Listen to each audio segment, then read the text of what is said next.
infection. The day after Christmas, we took her to the emergency room and they did a chest x-ray and found the left side of her chest was full of fluid. So from there they wanted to do a CAT scan.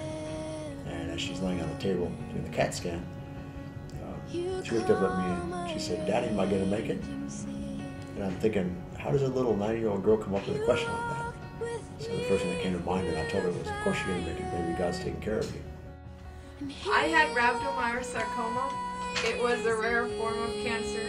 We went to another hospital up in San Antonio, and after several hours of being poked and prodded with needles and IVs and things, one of the doctors came in and put his hand on her foot, touched her leg, and he said, "Baby, are you scared?" And she said, "No, I'm not scared. God's taking care of me." It was stage 4, which is the worst stage of cancer you can have. What kept me positive? My faith in God kept me positive, and that kept me moving, and it gave me something to believe in. My family was always there, and that kept me motivated, and my friends and everybody in the church. You had to keep track on everything, or else it could have gotten bad.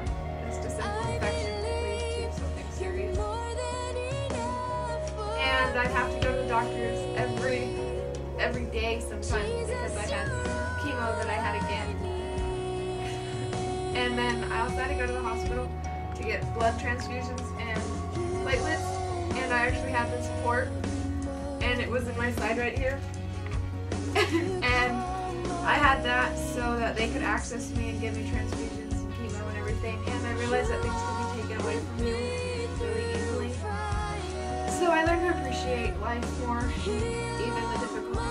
I can find something positive. I had to give up eating. I love food.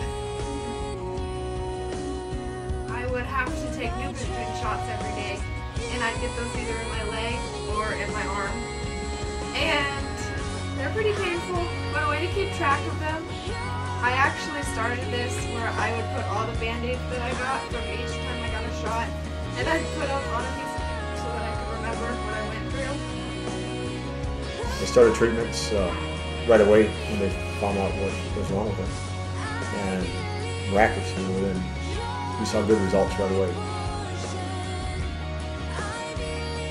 The biggest change is realizing that for the first time that I had absolutely no control on ever getting better.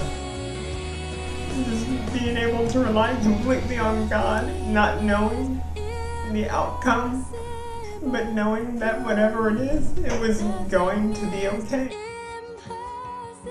Learn to appreciate every day, because it truly is a gift from God. We had people praying all across the world that we didn't even know because of the internet, and people praying at the hospital, and because of their faith and their prayers, Amber's here today, and Amber is plain and simple a miracle.